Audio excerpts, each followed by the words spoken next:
There's one. There's two. Good, thank you.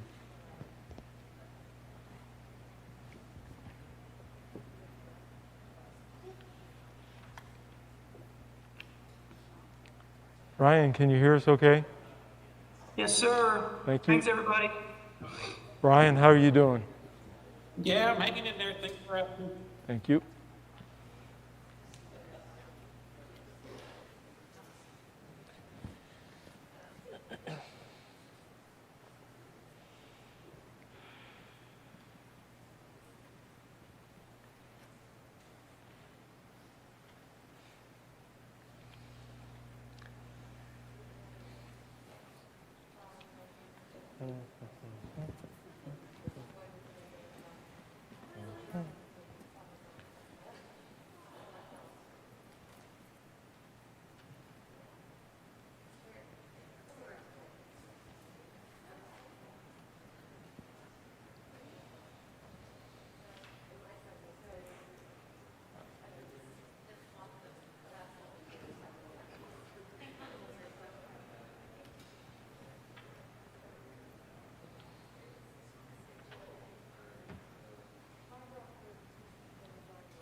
I think we're ready.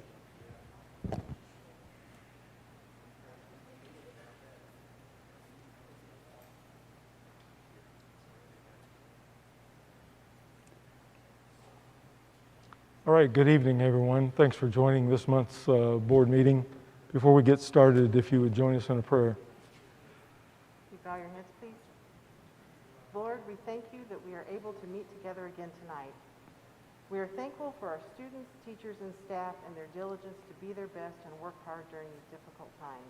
We ask for your continued protection of our health, physically, mentally, and emotionally. This has been a trying time for all of us, and we ask for your patience and wisdom as we continue to move forward. Help us make the best decisions we can for our schools and communities. In Jesus' name we pray. Amen. All right, I'll call this meeting to order and welcome everyone back after the fall break. I hope you had a good time away from the school and was able to recharge your batteries.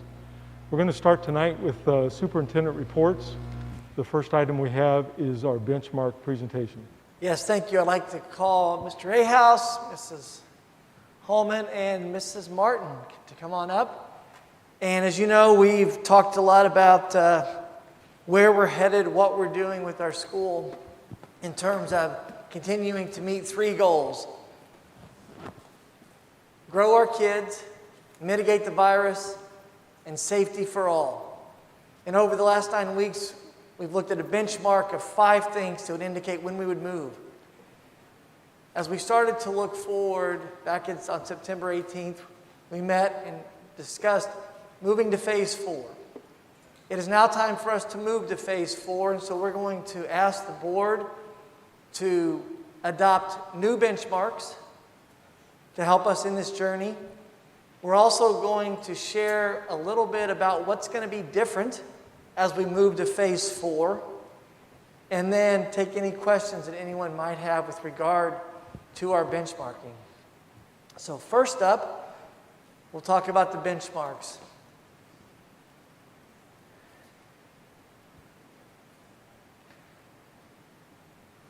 In our first look back in July, when we were talking about the number of cases of COVID in Johnson County, surrounding counties in the state and the nation, we continue to talk about COVID trends, not just positive cases. And that will continue to still be one of our benchmarks as we move forward, the trending data of COVID. One thing we are going to streamline in the future is looking at only one source, and that's Regenstrief out of Eskenazi Hospital. Now, I will tell you, the State Health Department, the global pandemic, all continue to feed from the same stream. Regenstrief does a better job of disaggregating it for us, so that's why we're going to continue to use that data. So we will look at the positive rate. We'll continue to look at the availability of entrance into the hospital, ICU, ventilator, capacity. Also inside of Regan Street, we can see it broken down by demographic information. Ages 5 to 19, 20 to 29, all the way through, as well as other things that would tie into that. With that information, we're also going to make one other shift with regard to COVID trends. In the last benchmarking, we established that COVID trends will make up 49%, 50% of our information. And then we needed one of the four others really to tell us if we're going to move forward or not. And those others were, remember, masks, we talked about COVID rules, we talked about indoor air quality, and also cleaning. Those factors played in as the trends continued to hold tight to where they were or slightly decline back in September when we made the decision to go to phase 4 on the 19th. That's where we were.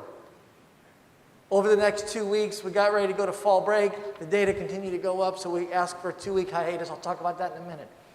The second benchmark that we're going to allow to come into play is the utilization of face mask compliance. This is going to be a critical and key part of our benchmarking. Right now, the principals at all buildings, K through 12, will go in and count how many kids, how many adults have their face masks on properly. So you've got to have it above your nose, below your mouth, in order to allow for a checkbox on that to be maintained.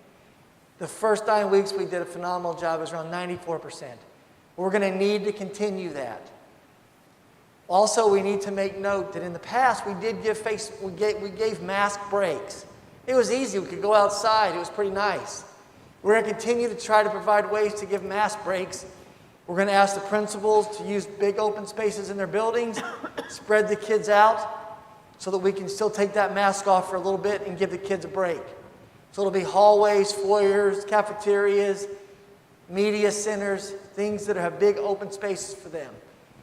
And that would still fall inside of our compliance model that we're talking about.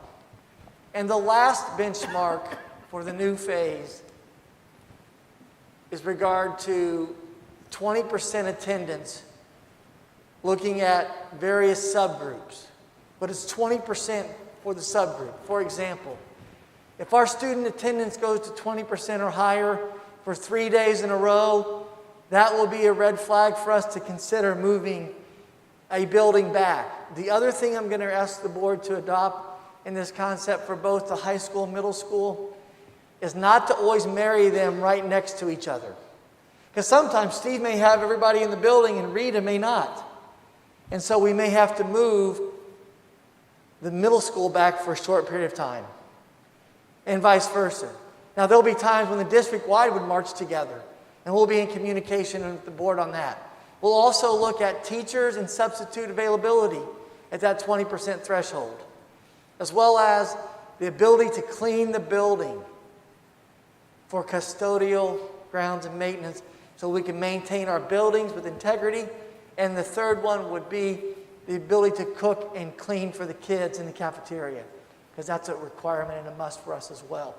So those different subgroups will be monitored, and we'll continue to share that. I'm also going to work with Mr. Sprout and come up with some type of thermometer or dial so the people in the community can see in real time what we're seeing with our data. On Fridays, I'm going to go back to sharing information with both the teachers and the community about what we're seeing, how things are going, so that we can continue to work together to make this thing work. We know that the best teaching takes place when we have kids with their teachers. The pandemic has definitely changed this for everybody. We want to make sure that we're providing an opportunity for our 3 goals to be met. Grow kids, safe for all staff, and mitigate the virus. So that's why we think phase 4 is really the best place to become our new foundation. We'll still have Wednesdays to clean the building. We're going to monitor that. Continue to look at how that's going, and we'll talk with Mrs. Holman and Mr. Ahaus on that journey, as well as monitoring in real time the attendance, the mask compliance, and the COVID trends.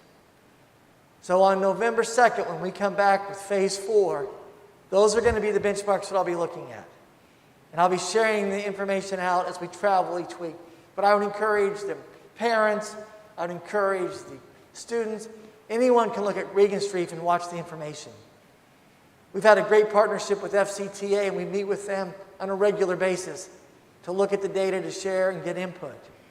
The collective decision as we move forward will be, it's like it's been for the last 9 weeks, a collective thought process in order to maintain kids growing, teacher safety, and mitigate this virus.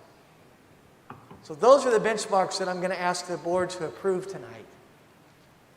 At this time, I'm going to shift to the next slide, and we're going to talk about what's new in phase 4 for the middle school, the high school, and then in contact tracing, because that's going to be very significant along the journey. So at this time, I'd like to welcome Mr. Ahaus to present the high school.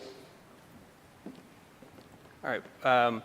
Well, first I want to say how blessed I think we all feel as a district just to have, there's just been a lot of conversations dating back to May, and to have a board and to have a district that really, all those conversations are wrapped around what's best for kids and what's best for families. So I just feel like that we're fortunate in our district that there has been so much communication, and that we have a board and that we have administrators and people who care about our kids and our families, and that safety is a concern that's been there ever since day one, and I appreciate it. And I think as we look at what the high school, what we've been doing, I think our plan from the beginning has been that we would always phase through to this point at some period of time. So there will be some things that would change, but there's also some things that are already in place that we will just need to monitor as we make that next step. So I think first, starting with the beginning of the day, of course we'll bring more students in on buses and in cars, but we feel like that process, we're going to monitor that. So we have people in all of our various places that are going to monitor that. We've already shortened the amount of time between when kids enter the building and when school starts, so that we don't have a lot of kids coming in and just standing in places and being in places. We kind of get them to class right away. So right now we feel like we can get students off of buses, out of their cars. We come in from 3 different entrances. So we feel like the start of the day that we can manage that. Of course, we're going to monitor it, and if we see some areas where kids are congregating or we're having trouble, we can make some changes to those processes. In the classroom, we've already asked teachers to get all of the furniture out of their rooms. That's not necessary. Space desks out as much as we can. We do have some chairs in places because we've had half the kids that they're not all the way out to the walls in different places, because we were able to manage 6 feet or more without doing that when you might have 10 or 12 students. But we're getting ready to rearrange all of those desks, use as much space as we can in the classrooms. We have all the excess furniture and items out of there, so I think we're ready for that. That will not be a difficult move. We do know that we won't be able to maintain 6 feet in all areas. We will have classrooms that can do that. We'll have areas.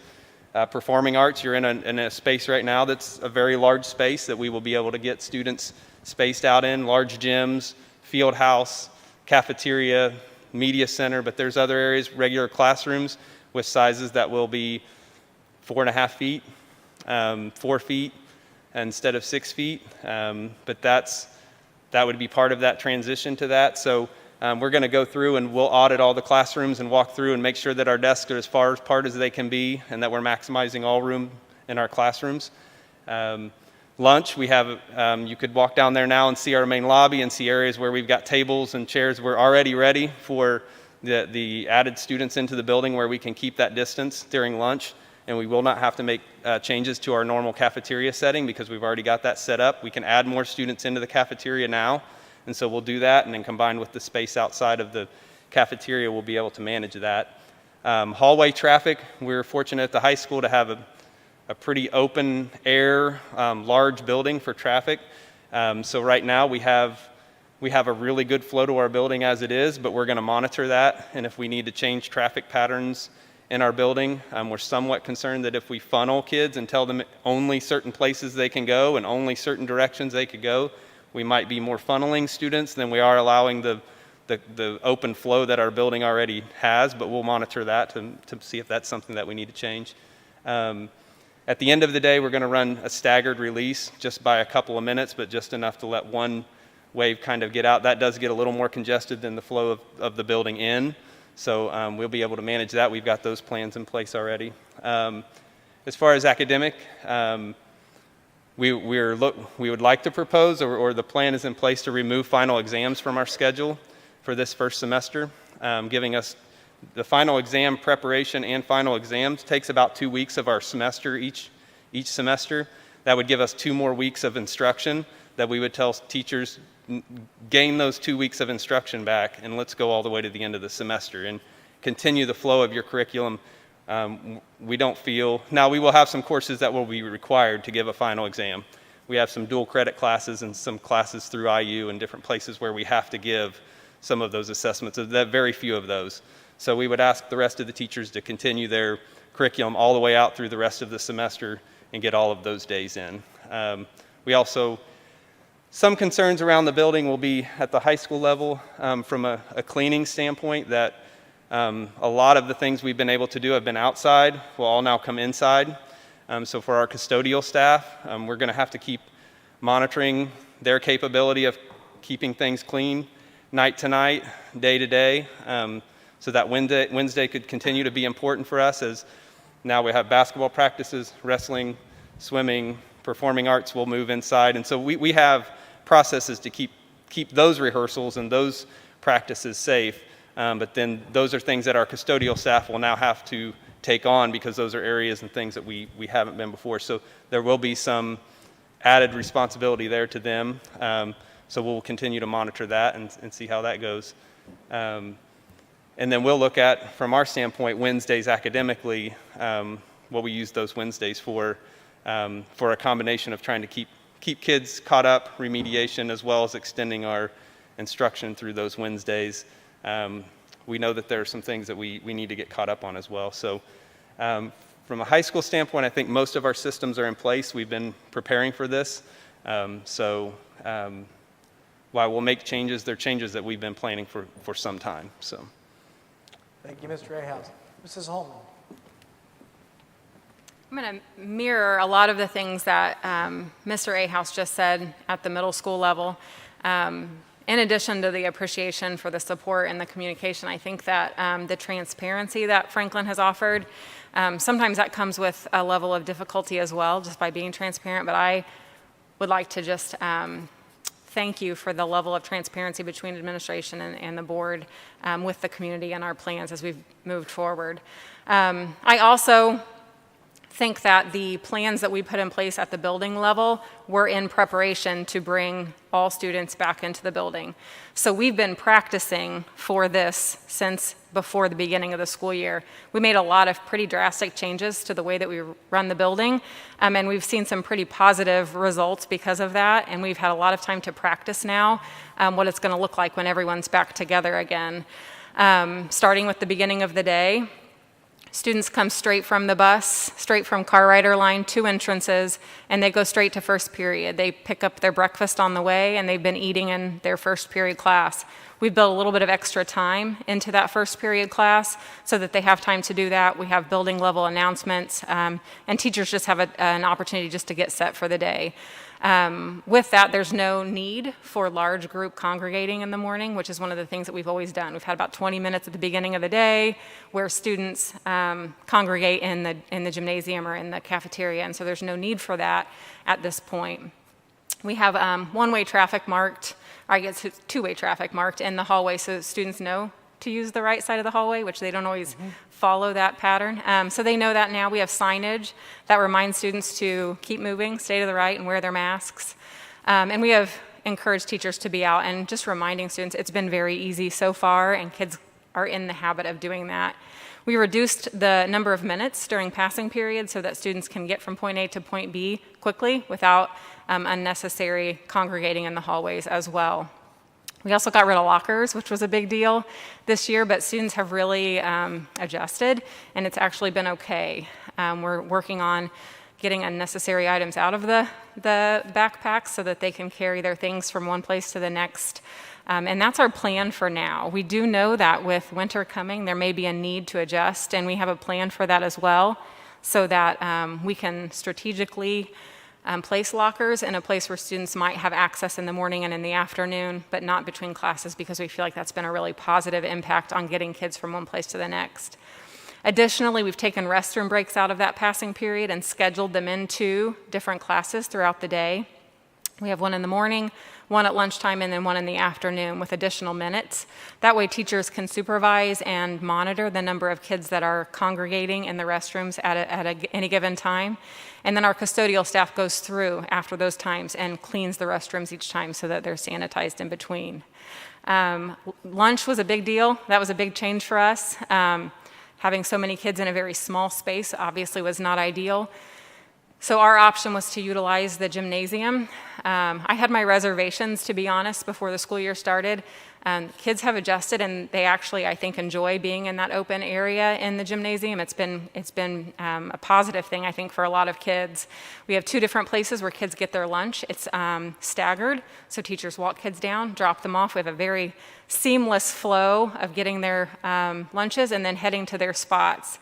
We have places in the gym and also in the cafeteria that are designated so that they've been measured to be 6 feet apart so that our students can eat lunch and maintain that social distance. It works right now with half capacity. I wasn't certain if we'd be able to maintain it, but we've moved a couple of classes so that when we are in full capacity, we're going to add a couple more classes to the gymnasium, and we're going to be able to maintain that 6 feet of social distance. While we won't be able to have it in the classrooms, we've done the same things at the middle school that Mr. Ahaus talked about at the high school, moving things out and trying to get as much space as possible in the classrooms. We know that we're not going to be able to maintain that, but we will at lunch. So that'll be a nice time for kids to be able to kind of spread out and relax, take their masks off, and enjoy their lunch. So we'll continue with that. The end of the day, we've done a staggered release at the end of the day as well, so that teachers are escorting kids out. It's been a pretty close staggered when we only have half the number of kids, so we'll have to extend that just a little bit so that there's not quite so many, and we have continued supervision all the way out of the hallway just to keep kids moving. We're going to have to adjust some supervision so that for a car rider line, we know that that's going to be a large number of kids waiting for cars for maybe an extended period of time. So we're going to have to adjust a little bit of supervision so that we can monitor that. And that's going to be just another one of the small changes that we'll make when we are full capacity. But it's been working as we've adjusted this beginning of this year. So, you know, you ask what's going to change between now and the beginning of the year, there's just some tweaks, monitoring, making sure that it's working. The big changes happened at the beginning of this year, and our kids did a stellar job. Our teachers have jumped in, and it's been actually a really great start to the school year. So I don't anticipate a large number of issues when we go from phase 2 to phase 4. I would also mirror the things that he's talked about with the cleaning on those Wednesdays. The increased amount of work during the day has caused for some of the deeper cleans during the afternoon times to be put off to those Wednesdays. And so I know that with the addition of indoor activities and a large number of kids that are using more spaces for lunchtime, just that necessary deep clean and sanitization, and then some of the things that get pushed off on the daily cleaning is when, that Wednesday is going to be used for that. So that's what we're doing at the middle school. Thank you, Mrs. Holm. And last, probably the most significant change that we will see will be regarding contact tracing. Mrs. Martin and her team of nurses have done a phenomenal job of contacting parents, tracing kids where a COVID positive case would be in the building. This will change as we move to phase 4, so I've asked her to come and articulate that change and what does that mean for us in Franklin schools. Yes. So first off, I want to reiterate what Rita and Steve had said as far as thank you. There was no playbook for a pandemic, and so I'm super proud of what we have accomplished in a relatively short amount of time. We've provided the safest learning opportunity for our students, and so moving forward, I think we'll continue to do that, and I think the best is yet to come. So with that being said, I'm going to give you a little bit of history with our COVID quarantine numbers. We had we've been tracing, obviously, since the beginning of school. So up until October 7th, we had a total of 9 positive cases in our district. We quarantined 29 individuals. So with that being said, if you compare it to other districts in our community, they were seeing upwards of 31 cases with close to 400 individuals quarantined. So we know the hybrid schedule worked for us. We were able to maintain distance and keep kids in school for the most part, with very little disruption from what we had set out. We also know families have done their part well. So a special thank you to our families. They have done a phenomenal job at keeping their kids home when they began to exhibit COVID symptoms, as well as our staff. They have been self-monitoring, and they too have been staying home when symptoms presented themselves. So that has helped us in our quarantine situation tremendously. We are all going to continue to be in this together, and we'll need to continue to work together moving forward, because my prediction with our new phase is that we will see larger numbers of students and staff test positive, and then in result, we're going to have larger numbers of individuals that are going to be identified as a close contact, which will result in a quarantine. A quarantine lasts 14 days, and that begins on your last day of exposure to a positive case. So our best guess is that we're going to see about 15 to 30 individuals quarantined per positive case. So that is a little bit different than what we've seen so far. So I feel like I need to say this out loud for those that are here or watching at home, so that we're all clear and there's no misconceptions. We are going to have more students and staff out moving forward. To the parents and the staff, this means that any day, at any moment, you could be disrupted by a phone call from myself or someone on my team that your child or yourself has been identified as a close contact. We understand the news will shock you. We're going to do our best to ease your fear and your anxiety, because that does seem to happen some. We'll continue to address concerns and unknowns that will happen in the days to follow. We also understand being identified as a close contact comes with some sacrifices. Besides the possibility of developing COVID, that means no extracurriculars, sports, choir, band, FFA, and so on. Jobs, family trips, special events are going to have to be missed during this quarantine period. Some of the sacrifices might be hard to swallow. They might be painful, but we'll do our best to continue to provide the safest in-person learning environment in the midst of a pandemic. We have and will continue to follow the protocol that's set by the State Board of Health and the Indiana Department of Education. Our role is to provide a safe in-person learning environment that we can, and with our team, continue to do the best we can and given our circumstances. So, is there any questions? I have one question, and could you just talk to us a little bit about if I'm a close contact and I go get tested, does that matter? No.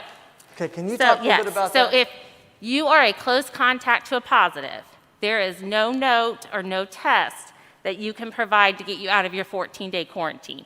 It is a 14-day quarantine from your last day of exposure. So does that make sense? Mm-hmm. There's nothing you can do. Because you have to give your body long enough for the virus to incubate in your system and present itself. So that's why you have to do the 14 days, because you've been exposed to someone. Yes. Sorry, I'm like floating above you. Is that because the virus can be inside of you and you can infect other people, but yet the virus is not showing up on the test? Correct. So the virus takes 2 to 14 days to incubate. So if you test on day, let's say 7, and it's negative, you still have 7 more days that the virus could come. You could become positive. But you could be contagious and give it to others during those first 7 days?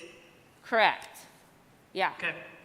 Thank you. I think that's an important point that isn't super clear to the general public, so thank you. You're welcome. All right, and I think the other thing that we've seen over the last 9 weeks is if a person does then get that positive test, now the contact tracing changes again for Amanda as she travels and find out who was in contact with that new positive. So that's the other thing just to remember. We want parents to be safe with their children and the faculty and staff. But Yes. just know that Amanda can't control the 14 days. And as we move forward to indoor activities, that can probably see an increase. The other thing I would ask you, can you briefly just talk about close contact. Define close contact. So close contact is within, everyone has a 6-foot bubble. So if someone is in that 6-foot bubble for a total of 15 minutes in a 24-hour time span, that's a close contact. If you give someone a hug, if you sneeze, cough, you share a utensil, a drinking glass, that's close contact. If you share droplets in the air somehow. If you live with or have had a sleepover with someone that's positive, that's a close contact. And it doesn't matter if you have a mask, plexiglass in front of you, a barrier. If you're within that 6 feet or one of those others, you would be considered a close contact.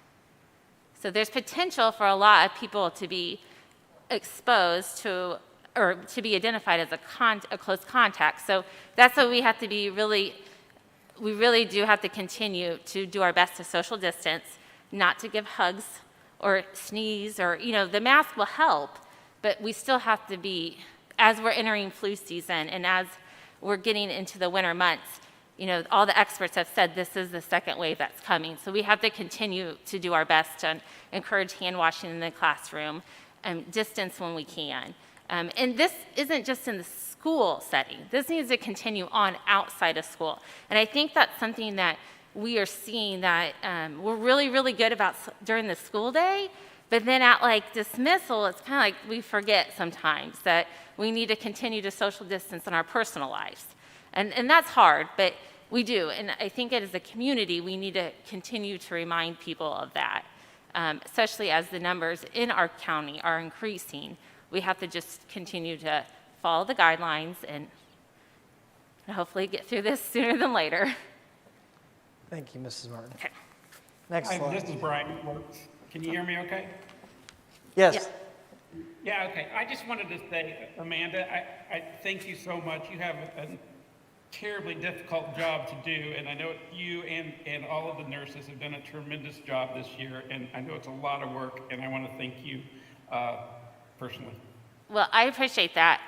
I wish I could take all the credit, but I don't. It's a whole team effort, and I can't even begin to name off everyone, but Michelle Bright has done a phenomenal job on the employee side of life. She has the same job I kind of do with regards to staff. Kara Baker, Jeff Sewell, there's so many, all those building nurses. So I appreciate the thank you, but the building principals, it's not just me. And it's going to continue to take a team to get through this. So I appreciate that, but I would feel guilty accepting that without acknowledging some others. So thank you. I would also like to acknowledge one more thing that's going to be different. Amanda has been overseeing K through 12 journey for us in contact tracing. As we move forward, she needs assistance to come and help her with the new modeling that we're going to move to. So we're going to ask that Kara Baker come and help her, and then we're going to get someone else at the elementary to help at Union and move forward with some of that. So we would have an additional body in that realm to help with contact tracing and allow Amanda and Kara to focus at the secondary level. Amanda will still oversee everything. Any significant question will come up, we'll go to Amanda from K-12. But we're going to need to get Amanda some help. So that's really what I'm saying. I appreciate that. So, Thank you. yeah. And I think the last slide really just turns to questions and making sure everybody understands where we're headed on November 2nd. That phase 4 is Monday, Tuesday, Thursday, Friday. You heard the need to clean on Wednesday still, because I know that was a question that was posed. Why don't we just come all back? And I think it continues to focus on our 3 goals that we've really committed to as a district. So with that, we'll hit pause and turn to the board and audience for any questions they might have.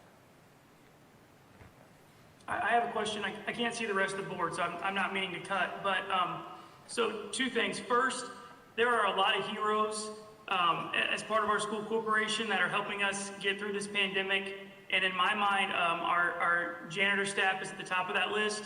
So I just want to publicly thank them for all their efforts and keeping us clean and safe and healthy. And I can't imagine the burden they're handling, and I'm in awe of it, quite frankly. So I just want to make sure we put that in the record. My question is with the compliance with the masks in the building. I continue to not understand why that's something that we would be checking. I mean, if Steve goes into a classroom and there's kids without a mask, then they put their mask on and wear it 100%. So I don't get it. If there's leeway in the mask wearing, then that's something I'm not understanding. So if someone can just clarify that for me, I'd appreciate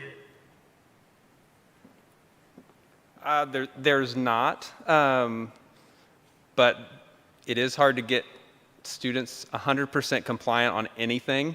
So I think within the classroom and in different areas, maybe in a hallway, a kid might drop their mask. It really, I don't know that I've seen any students not wearing a mask. What they tend to do is drop it down over their nose and not wear it correctly, or try to find way. And I get it. Sometimes they're trying to catch their breath, or they just need a break, or they're doing something. But we have had zero, maybe I shouldn't say zero. I don't know of any issues we've had in the office where we've had to bring a kid down because they just simply won't do it. But that doesn't mean we don't walk by and they've dropped it down below their nose or something. So really, mask compliance is when it's not 100%, it's not 100% wearing it correctly. And that happens, that does happen from time to time. And I see teachers correct them, and we correct them, and they're always compliant. I mean, really, I think Rita would say that the kids have been great about that. So that's been a really a positive thing. And I've heard that from other districts too, but really it's more when it's not, at least when I'm rating them, I don't recall ever walking in and a kid just not having a mask on, but they may just not be wearing it correctly, so that's not compliant. So does that help any? I guess maybe I'm missing it. If we're telling them to wear a mask and you're walking in the room and saying, put on your mask, then why would mask compliance ever get to a point where it's a big enough deal that it's a factor in whether or not we stay at a phase or move backwards? Okay, I get what you're saying. Yeah, that may be so that's a different question. I thought you were asking how do we ever not have like 100% compliance? So No, I know kids are kids, but I also know that you've said before that you're not playing around when it comes to the masks. So that's the missing link in my mind is this is not a free-for-all, so why is this even something we're considering in? Yeah. Well, I do know that right now we're monitoring half the kids. So I mean, I do think it's something that we're going to have to keep on the top of our list as we bring all the kids back in the building. It just, a class of 25 over a class of 12 is a little bit even harder for a teacher to monitor, to make sure that a kid's not doing something they shouldn't, or in hallways when you've got twice as many kids, or at lunch when you've got twice as many kids. So I don't anticipate it being a problem. But I know with double the kids, the monitoring becomes a little bit more difficult too. And not that you would have ever done that in school, Ryan, but sometimes kids like let up and they try to get away with things, and so I have no idea what you're talking about. yeah. So Ryan, I would also say that with that piece of the benchmark, it's one more accountability factor to help us remind kids we need to stay in school. We need you. When Steve walks in that classroom, don't just pull up your mask, because that'll actually be a ding against. It's just one more thing along the way to remind everybody we're in this together. So that's really why that one exists, I think, as we talk about it. So it's motivating kids to be compliant, because if not, then this could lead us to going backwards. So put your mask on. Yes. yeah. Okay, that's helpful. Yep. Thank you. Thank you.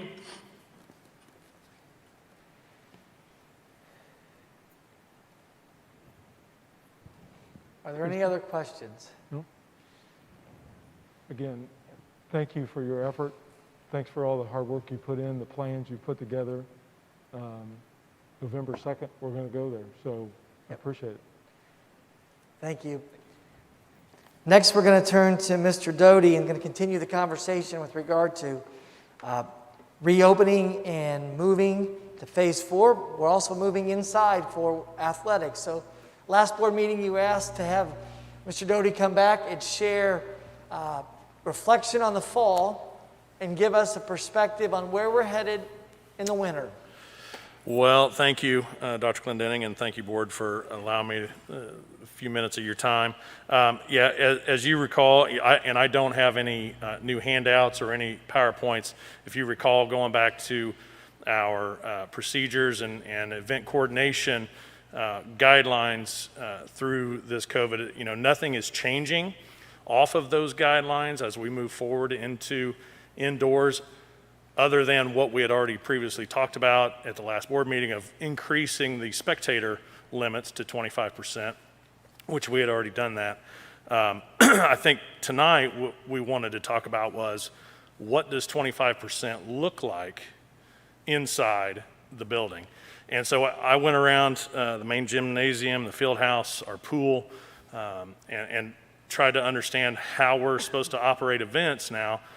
Just so you know, we just today received our winter considerations from the NFHS and IHSAA for how to operate events or contests. Some considerations on, you know, where to place officials, judges in the pool for laps, for the line judges and things like that. So there's some things that we have to still consider and go back and look at on actually how to maybe set up the gymnasium or the pool. And so that will play into exactly how many spectators we'll get. But where my mind went to was, is it 25% of our capacity or what I can safely manage? And it's what I can safely manage.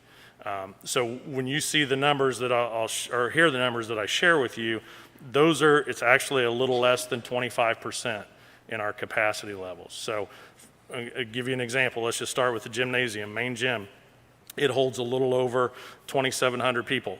But when I go and look and count seats and where, 6 feet apart and put dots on bleachers and things like that, I come up with 600. And then when you look at how we're supposed to put our team benches together and provide that spacing for athletes, that number may go down even a little less than that. So that's where we're coming up with those numbers. So it's actually, while our plan said 25%, it's less than that, okay? Because that's what I can safely manage. The other thing I will say that for this winter season is face masks will be mandatory. They're mandatory for our kids in the buildings. They're going to be mandatory for our spectators, okay? That is not, I think when we were outside, we all, and it was a lot easier to manage for myself or our event managers or supervisors to say, if you're safely socially distanced from non-family members, you can pull your mask down. I mean, that's the rule, right? That's where we're at. We can't manage that from an event coordination standpoint inside the building. So face masks will be required when you come to watch one of our sporting events, okay? So those are the two things. The 25%, that doesn't change, but so when we're in the gym, it's 600 capacity level. For our pool, the capacity is 600, but when I count and safely manage those people, it's actually only at about 125 people to watch a swim meet. With swimming, we will only be able to, and we've talked at length with our Mid-State Conference ADs, the coaches have talked, we host some big events in our pool, and we also host dual meets. The dual meets, we will be able to allow spectators. At the bigger meets, our Hall of Fame swim meet, which is our first meet of the year, first big meet of the year, we will not be able to have spectators. Just because of the way we need to space out teams, we need that pool deck area to space teams out. We just won't be able to have spectators for that. The conference, the Mid-State Conference, we're looking at splitting up and this is, again, these are all conversations right now. It's not set in stone, but we're looking at splitting it up by gender. So one weekend is the girls, just like the sectional would be one weekend's girls, next weekend would be the boys. And we may not be able to have spectators for those as well. I don't host the conference, but if we have to split it by gender, we may end up hosting one of those. So the bigger meets, when you have multiple teams, we're not going to have spectators, but we will live stream those events, okay? So those dual meets for swimming and wrestling, we will be able to have spectators. And Unfortunately, it's probably going to be limited to parents and siblings, those family members. And then I will work to make sure that those, whenever tickets are available. We've been using online ticketing for football, and it's worked really well. It allows me to put a limit on the tickets sold, so I can do that and ensure that our parents do get first right at spectators. Then moving into the field house, being able to safely socially distance, you're only looking at about 250, which would be 25% capacity. But if you know those bleachers and how people sit in those bleachers, it's far less than that. So when we host a wrestling like the Bob Hossman, the Super 6 Bob Hossman Classic as it's called now, we're just going to be limited to parents only, siblings and parents. We won't be able to have those spectators in there. Not necessarily because we won't be able to seat everyone, but it's, in that capacity, but we won't be able to safely manage them socially distanced. So I have fallen back from the 25%, it's probably a little more like 20%, just to be able to adhere to the social distance guidelines. So that's what the spectators will look like for the winter season. Does that make sense? Does anybody have any questions about that before I kind of move on with a few other items? Make sense? Okay. Just so you know, the other couple items that we're talking about within our conference, cheerleaders would only cheer at home events, they won't travel. The reasoning is when they go to some events, some gymnasiums are not set up well enough to keep them safely back from the front row, second row, third row, whatever it may be. But we're definitely going to host or allow our cheerleaders to cheer at our home games. They will wear a face covering the entire time and be socially distanced while cheering. The other consideration at basketball games is pep band. I don't have an answer on that one right now. I'm going to probably need some help from Mr. Ahaus and Dr. Clendenning, obviously Tim Kosh. Can we even do a pep band in the gymnasium for a basketball game? I don't have an answer on that one yet, but we'll get that one. So those are some considerations that we're still working on, still thinking about, which would then play into the number of spectators that we would be able to have. So that's kind of where we're headed as we look to the winter season. I will tell you that the coaches are, like Coach DeWitt, he has been on with the USA Swimming. He has already worked a lot of hours behind the scenes with them to put together their meet protocols, actually how the meet functions for the kids. So what I'm talking about tonight is how our fans and how that side of the event happens. Our coaches have a really good handle on how the kids operate, the athletes. So it's really up to us now how do we get the spectators in, but do that safely. So we're looking at 600 in the main gym, and then just to summarize, just in the pool, dual meets we'll be able to have their families in there, but then after that it is going to be live streamed. And then wrestling, when it's in the main gym and just a dual meet, with the way it's going to be structured, will be family members only as well. So that's where we're at. Have any questions? I do. Yep. Will the athletes be required to wear masks? Like when they're sitting on the bench or Yes. if they're not Yes. swimming or whatever? Yeah, they actually are, and that's when I was reading through the IHSA considerations that just came out today. And much like I'm looking at Brooke, because our daughters played volleyball together at the middle school, and we're nodding our heads like, yes, when they sat on the bench and they weren't in the contest, they had a mask on. And that'll be the same moving forward for our winter high school sports as well. So, if you're not in the contest, you'll be on the bench, or one row behind the team bench. If you're not going to be the next man up, so to speak, you'll have that face covering on. Coaches will have the face covering on, and officials. If you watch volleyball, the officials had face coverings on. I think it's going to be a little more difficult for the basketball officials to wear face coverings. Just they're moving, they're running, blowing whistles, that kind of thing. They can, and if they choose to, they've also made considerations to use an electric whistle, and so that they could wear a face covering. So it'll really be left up to the official how they want to handle that piece of it during the contest. I have a question with regard to complimentary tickets. You know, we love having our teachers go watch kids, and we love having support staff and school board and administrators. It sounds like we'll have to continue with our structure of really no complimentary tickets to be available because we want mom and dad to see the event. Is that what you're envisioning? That's where I'm headed. What I'm going to send out and talk to Tony Harris too at the middle school level is if I would like to still have the ability to use a comp ticket and include that number into the limit, but I would like to know who those people are that want to come to that certain event. What I don't want to see happen are some teachers that may want to come and support one of their students or just continue to build that relationship and we just turn them away. And so would like for, hey, Bill or Tony, I want to come watch so-and-so tonight. Can I get in? I would ask the opportunity to include them in the total number of spectators in our limits, but yet allow them to come in and put them on the list, have them sign in, but still be, but we would do it in a way we would know they're coming. I guess that's where my head's at.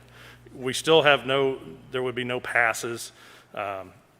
So our all sports pass, we still would not sell all sports passes. The gold passes, unfortunately, do not work because, again, I can't control who's coming and going. But I would like to throw out to the teachers, if you would like to come watch an individual participate, let us know, and then we would make sure you're in a certain area. So that's how I'd like to handle it. The one thing that I might ask you to consider, for those big meets, like there's a wrestling meet that it's going to be parents only. Can you go ahead and block those out, and that way that the complimentary tickets, they would know that they couldn't take those games. But there's another one that they could come to, and that maybe you could identify those for us. Yep. Because I would agree, we want to continue to grow relationships, but I'll defer to the board on that complimentary structure. But I think that would allow Mr. Doty to articulate to moms and dads you're a priority to see your kids on that. Yeah, that's actually a good thought, is to offer it up to some teachers to say, this is a dual meet. If you want to come watch a swim meet or a wrestling meet, tonight would be a good night to come see that. That might be the best way to handle it, yeah. And I have one more. You did a great job of senior night moving ahead in the fall. And it really, you were quite fortuitous with what happened this past weekend. Will you continue senior nights early in the season package for everybody? Yeah, I think it will continue early, and this is actually on one of my agenda items for our department tomorrow with Cindy Martin and Chris Call. I think what we're going to do is allow the coaches, along with their team and maybe team moms, to select one of the earlier dates that would be. Because what I did, I arbitrarily just said, we're doing your first game. and that did kind of put a bind on a few things and some parents. So I think what we're going to ask coaches, for the winter coaches, to say, identify a contest within the first couple of weeks of the season that would be your senior night, and then that they would not overlap the other sports, to allow administration also the chance to go and just be on that one, that night. So I think it will be early, but it's not going to be the first contest of the season like it was in soccer or fall sport. Yeah. I have one more. And that's with regard to the Champion Series that we do for the elementary programs. Will you still continue to have the elementary kids come to like a basketball game and support that as well? Or are you looking for some other venue to interact our athletes, role models with younger kids? Yeah, that is a great question. I'm going to put that on my list of things to That's fine. figure out, Can if that's you okay. get back with the board? I know you're Yep. going to have athletic council Yep. meeting. If you'll let Mr. Lamb know. I think Yep. we just need to Yep. be able to share that out, because that's a very special thing that we've created in our culture to grow. And we do have our building principals here tonight. So if you could let them know as well early on what that's going to look like. Yes, And then just get back. yes, absolutely. We will do that. Champions of character, it's a great call. And I will say that, just so everybody's aware, we are still planning on hosting the girls and boys swim sectionals, and we are scheduled to host the girls basketball sectional as well. So those are in February, and we'll just have to, watch things, monitor things, and it would be fantastic if we were able to figure out a way for mom and dad to watch their son or daughter at a sectional. I would like to get to that. The basketball game, I think we can do it. The swim meet will be a challenge for sure because of the number of teams and the number of people in there. But we will certainly take a hard look at it, and if we can figure out a way to get it done, we're going to. Yep. Okay? We'll try. No promises. All right. Very good. Thank you. Thanks, Bill.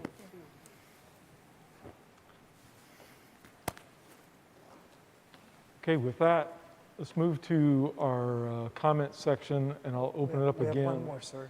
Oh. We have Ms. the Gross to quarterly- talk about quarterly finance. Sorry, Yeah. Tina, I know you love to. On a positive note, well, you have the third quarter financial report before you. So we're 75% through the fiscal year, and only 65% of the budget has been spent. So we're in good shape.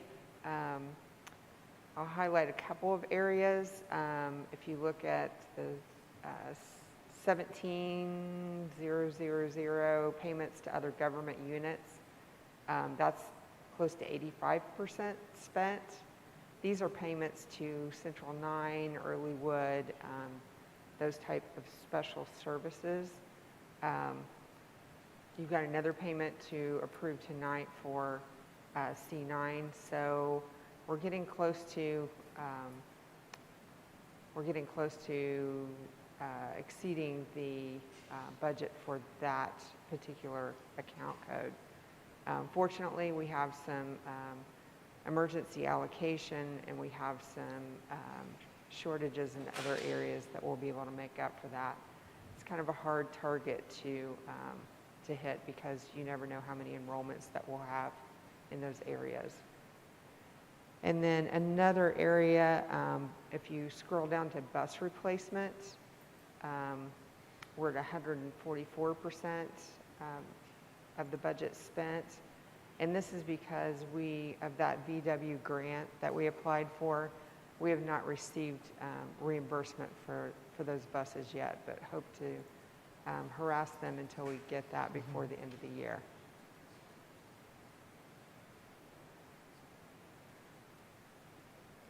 That's all I have. All right, thank you. Sorry I skipped over you. That's okay. Okay, now we'll move into the comment section, and I'll open it up for public. If you have any comments, questions regarding the benchmark presentation, our fall winter sports attendance plans, or any item that's on the agenda, feel free to come up to the microphone, please. Go ahead. If you have a comment, go ahead. You can step up to the microphone.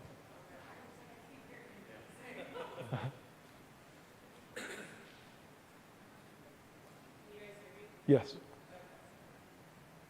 Sorry, first of all, I can't wear the mask all the way over my face because I'm epileptic, so hi everyone, 1% population and panic during the mask mandate, so sorry about that.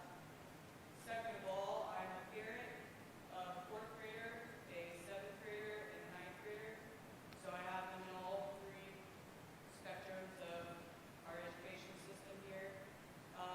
Unlike most parents, I mean, I know that I talk personally for my own kids, but at the same time,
teachers one time a week in the middle and high school level is a negligence because, like, as a parent, okay, the teachers spend virtually more time in a 24-hour period while awake with our kids than we do, whether we like it or not. We all do our best. Teachers do their best, parents do their best, whatever. But just like this morning, we lost a 7th grader. I have a hard time believing that if we continue on past November 2nd in a hybrid situation, I don't know that I fully believe that all of the children in our school corporation are safe, but I also, more importantly, would like to have quality back. Like my 4th grader over fall break, which he's in school full time, like most of them are. Over fall break, he had math. Well, he's a high ability kid, so to have math that's asking him basic multiplication questions, 3 times 3, 9 times 9, to give him the answer after 3 seconds, asinine.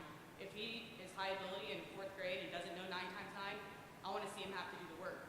I don't want to see a program give him the answer. Our children aren't being given anything like a book report or a research project or math problems to do at home. This would all be things that would fill in their time. But instead, we're focusing on the struggling instead of recognizing that kids as a whole aren't receiving the quality education that Franklin's known for. So I just wanted you guys to hear it from a parent standpoint. That's all. Thanks for sharing. So we are planning on November 2nd to go back to the phase 4. And as you heard earlier, our commitment is we're going to monitor to those metrics, and now it's a trigger from those metrics to go back. We are not going back unless we have a problem with the trends or the state comes in and mandates a change, right? So we will be back on phase 4. I said we are going back to phase 4, which means 4 days a week on November 2nd. But it's been put back twice. What's that? It said it's been put back twice.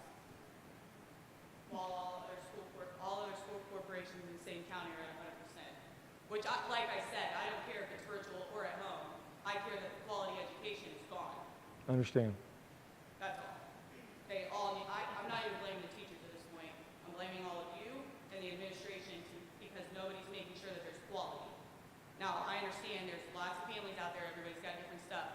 But like my kids that are sitting there not doing much within their school day, for them to, I mean, seriously, we're at 135 days of it. Like, I don't care if my kids are at home or at school. I really don't. My kids are great. They're better than most people deserve. However, they're smart and they're eager to learn. So there's only so much I can do as a parent. I mean, I even feel like if I had an outline of what like my 7th grader is going to learn in 8th grade, at least it would give me something to push him for. But I don't have any of that. And when you Google it, it's all different answers. So I don't even know. And I mean, I do my best, but at the same time, like, he's still a high ability kid. So, you know, over the summer for his free time, he read a nursing anatomy book at the college level. Like, he's a little weirdo. It's fine. But he's smart. But on the education side, during his school day, he's not being challenged at all. He's literally sitting there playing games on the Chromebook that was provided. I'm not joking. It doesn't matter how many times I say it, which that's fine, whatever. That's my burden to bear. I get that. But at the same time, it's not my burden to bear that every kid isn't doing well at the basics of their school age. That's not my burden to bear either. I'm here because my children aren't being challenged. And I don't feel like quality is what they're getting. But I also can't take them to another school corporation because the tax dollars don't follow a child in the state. So it's not as simple as like, well, if you're not happy, go to another school. Can't do that because I can't take them. But if Franklin lost $18,000 worth of tax dollars, maybe then I'd have your attention. But I can't take them to Whiteland. I can't take them to Center Grove. I can't take them to Greenwood without paying out of pocket. I'm still a single parent. So, you know, I chose to live here. I've lived multiple places all over the country. And when my kids became school age, I moved back to Franklin to make sure that they went to a high quality school. But that's not what they're getting. I have a freshman in high school. How are you going to guarantee that he's qualified to go to college? College is for the elite. It's not for everyone. If it was for everyone, there wouldn't be a thing called a degree. Right? How do we know he's going to be qualified? Is there going to be a COVID curve? Who's going to make sure? You've already lost 42.2% of quality education time. How do we know he's going to be ready? Or the next one in line? Chances are mine will, but I'm also the parent that's talking and upset. So there's that. Well, again, thank you for sharing that. Thanks for bringing that up to the board. Thank you.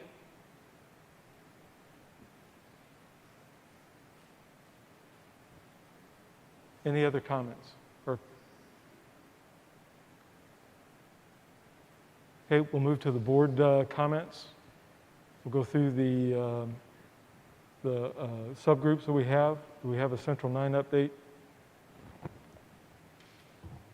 We do not. All right. Collective bargaining. Just to share that we've passed the teacher contract with FCTA, so we are good for a year. How about the Communications Committee? No update. Legislative Council? They are getting ready to, after the election, they'll get their committee assignments and begin moving forward. Obviously, there's going to be a lot of conversation about the impact of COVID on schools, and we'll continue to keep you up to date on that. All right, thank you. Mental health.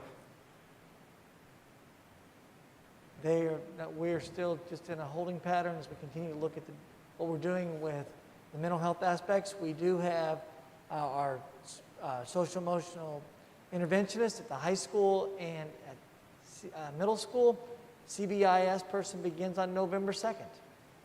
Very good. How about the Music Council? We met this evening, Mr. Lamb. Just prior to this meeting, a couple of updates they wanted me to share. 2 storage units have been purchased, one for band, one for choir. It's been an ongoing conversation with regards to storage for uniforms and equipment. That's been very helpful. So working on ways to get items into those. Here at the high school, an update on the musical. It has been moved to the spring. They're looking at dates in April, tentatively looking at April 10th. Again, that is a tentative date, working through this space and demand in this space. We did have an extended conversation about Christmas concerts, other plans for events, band, choir, the show fest we've had in the past, choreographers in the building, those sorts of things.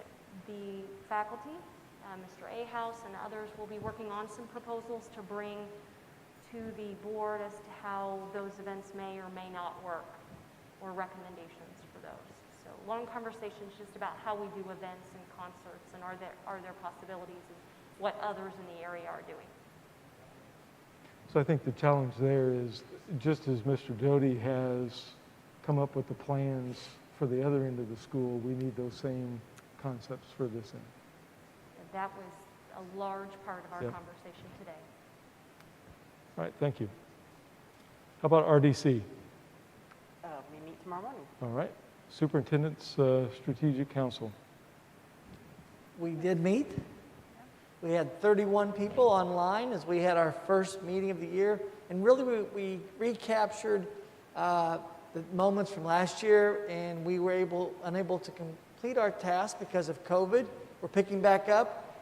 We are meeting again, and we're going to be talking about redistricting as we move forward, because as we travel through, we highlighted the federal law with regard to ESSA, which is Every Student Succeed Act, and what that means for us. Also, as we continue to look around Franklin, we are growing, and we need to be able to meet that capacity. So that's going to be the next topic as we move forward with redistricting. And then as we head into December, January, and February, we'll bring different pieces and parts to the board for approval as we head into the next school year. Hopefully COVID-free with the vaccine and moving forward to the next 10 years for Franklin schools. All right, thank you. So we'll move into the next section, the consent agenda. So I want to highlight here, when we think of personnel report, we've got 4 teachers that have submitted their request for retirement. I want to thank each of those teachers for their many years of service to the Franklin Community Schools. All will be missed. From the board, is there any questions on any of the items that are on the consent agenda? All right, then do I have a motion? I move for approval. Thank you, Christy, and do I have a second? I'll second. Thank you, Becky. Brian, how do you vote? Was that Brian or Ryan? Brian. Mr. Wertz? Yeah, yes. Thank you. Now Ryan? Yes. Thank you. Christy? Yes. Becky? Yes. And I vote yes, the motion passes. So we'll move now to our action items. The first one is the approval of the 2020 budget. Mrs. Gross.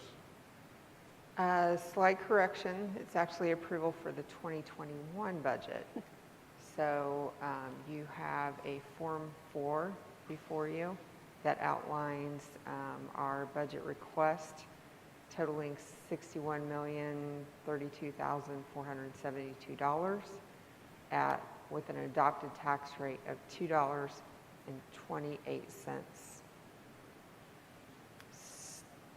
Nothing has changed since the public hearing that we held in September, so no adjustments or corrections to make. All right. Any questions for Mrs. Gross? All right, then I'll make a motion that we pass the 2021 budget. Do I have a second? I'll second. Thank you, Christy. Mr. Wertz, how do you vote? Yes. Thank you. Mr. Wagner? Yes. Thank you. Christy? Yes. Becky? Yes. And I vote yes, the budget passes. Next item is the Banking Services RFP. At the September meeting, we had some discussion about the fact that we went out for RFP for banking services. The winning bidder was First Merchants Bank, and we are requesting to enter into a 2-year contract with 3 consecutive options to renew for 1 year. There were several reasons for the selection of First Merchants. They had a very robust system to offer, and most importantly, they offered the best interest rate. So we'll be looking at more interest income over the next year. Again, no changes since the public meeting? No. All right. Any questions from the board? Mr. Wertz, how do you vote? Can't do that yet. I need a motion, please. I'll move for approval. Thank you. Do I have a second? I'll second. Thank you, Christy. Now, Mr. Wertz, how do you vote? Yes. Thank you. Ryan? Yes. Christy? Yes. Becky? Yes. And I vote yes, the motion passes. Next item is the policies.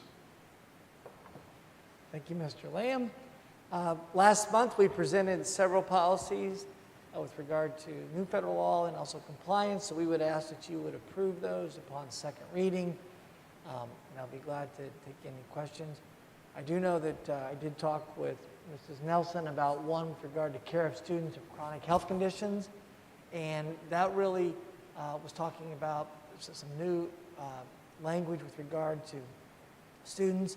And the one that we talked about was how to make sure that our coaching staff knows what happens when we have a student with an individual health plan. So we'll be writing guidelines around those, but we'll notify Mr. Doty, who will then have the student athlete's name that has an individual health plan. We pass it on to the coach, and then training would take place at that point. Okay, are there any questions on the policies?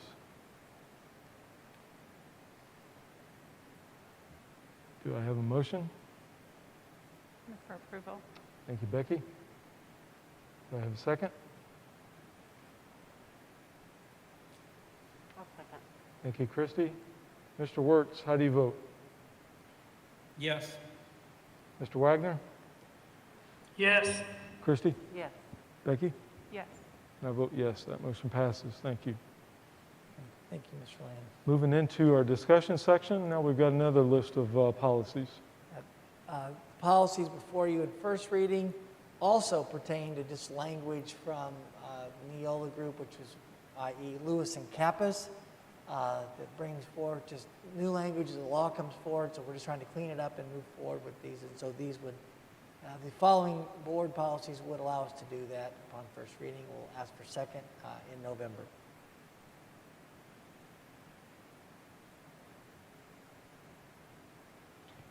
Do we need to add language to any of these around the COVID access when we talk about parent-family engagement?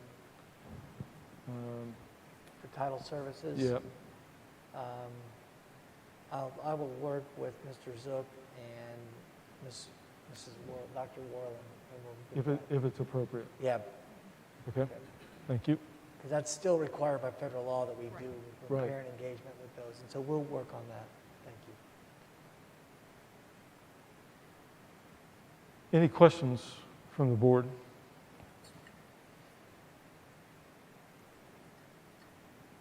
One that I would like to highlight is 9211 with supporting organizations. One of the things this law is going to bring about, this change in policy, would be supporting organizations to provide us with their bylaws. We've talked about that in the past, and PTOs did different things. This one now is just going to ask them to do that on an annual basis, and then we would review them. We would go to the building principal and then myself. We would review those. If there's any changes that would need to be in compliance with us, we would work with those. There have been in recent future, sometimes we've had to engage Mr. Young on conversations, and this would clarify that to tell everyone that's a supporting organization, you need to get your bylaws to us so we can monitor it and make sure they fit with what we want to do and our expectations.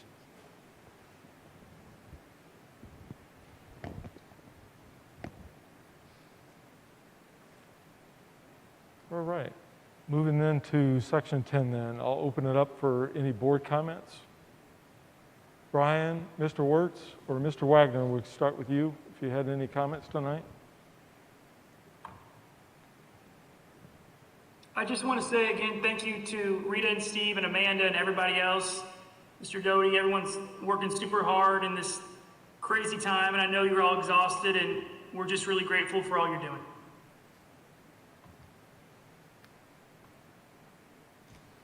Thanks, Ryan. Christy or Becky, any? I just kind of want to piggyback on what Ryan said. I just appreciate all the hard work that the principals, all of them, elementary school on up, have put in. And this has been rough for everybody, but we'll get through it. We're a team. We're trying hard, doing our best. So thank you so much. Dr. Clendini, open up for administrative comments. Yeah, we have just a couple of, first going to ask Dr. Worland to talk about some practices and procedures we have in place to help students. Yes, I wanted to make sure I mentioned to the board and to families who are listening that we are running our tutoring services. The schedule is available online on the website. Rita and Steve have been great about sending out correspondence to families in their newsletters that the services are available. Teachers are talking with students and referring some students. I would love to see more students. So I know I've had families reach out saying, you know, my child is spending 2 hours a night doing homework. If you need help, access math and English primarily. We're also working on some foreign language services as well. That schedule does change, and I do want to let people know that we have a mix of our National Honor Society students, and they are labeled on the schedule, as well as former students, our own alumni who recently graduated, who are college students in many cases, who are helping us as well. So I just want to encourage families to access that resource. Also want to thank Sylvan Learning Center for the SAT course that we have going on right now. We have 26 students participating in that opportunity, which is fantastic. I also, last thing, want to thank Steve's staff, Rita's staff, and thank them as well, because many of our teachers on the hybrid days are spending extra time working with students and answering questions. We continue to try to improve on the communication side, the management of in-class, and parents and students, the amount of email correspondence that we receive right now. But I just want to thank them for that extra time and attention that they're giving students outside of class, especially for some of those dual enrollment AP courses where we're seeing some challenges for students, those high-level courses. So I too want to thank everybody for partnering on those opportunities for students. Again, we continue to seek new and innovative ways we can serve kids, so thanks. And I just want to echo the thanks, and we are moving to November 2nd with Phase 4. We'll continue to monitor and get that information out. I would encourage parents, please remember to start with the teacher in a question or comment with what's going on, and then the building principal, and then up to us. We all want to work together in this pandemic, but also just always want to work together, so continue to do that. We will get through this. We'll continue to provide individual student growth, which is a guiding principle. Now it will stay with us, and the strategic task force comes forward, and we are going to make it through this. Can I add one more thing, Mr. Sure. Lamb, Dr. Glendenning? I also want to note that we do still have a number of students in a full-time virtual space. So I want to continue to thank those families, the principals of those buildings, which is really all of you at this point, for the teachers involved in that process. It's new and it's different for us, and so we're learning along with our families and our students, but I have been so impressed by the partnership between the teachers and the building administrators and the families and the kids, and in many cases it's going overwhelmingly well. So that's really exciting to hear and to see. So again, I don't want to lose that aspect of our current school culture. Anything? Yes, and I wanted to add that, we've had some conversation about how we can thank our support staff that have been, extremely dedicated and gone above and beyond during this COVID time. So we're exploring the option of providing a 1% stipend at the same time that the teachers receive their TAG grant distribution. So we will be bringing that to the board in November for your consideration and approval, hopefully. Looking forward to that. All right, move on to the calendar. And just a reminder that in November, we still have November 25th as an e-learning day, and then Thanksgiving are the only breaks that we will have as we continue to move forward to that. And then just to reiterate what you heard today with regard to finals, and that final structure is for grades 7 through 12 as we move forward with that. So we'll capture back those 2 weeks that we normally have to hit hiatus and do double block of time for finals and prep and planning. So there will be no finals this year in the first semester for Franklin schools. We're looking at school in that 180-day window in this pandemic time. All right, thank you. So we'll offer up now another opportunity under public comments. If you have a comment on the agenda tonight or any topic, you're welcome to step up to the microphone and take 2 minutes to share that with us.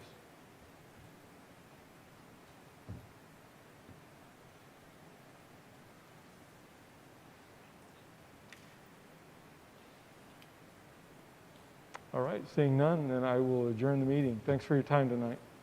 Thanks, everyone. Thank you. Have a good evening.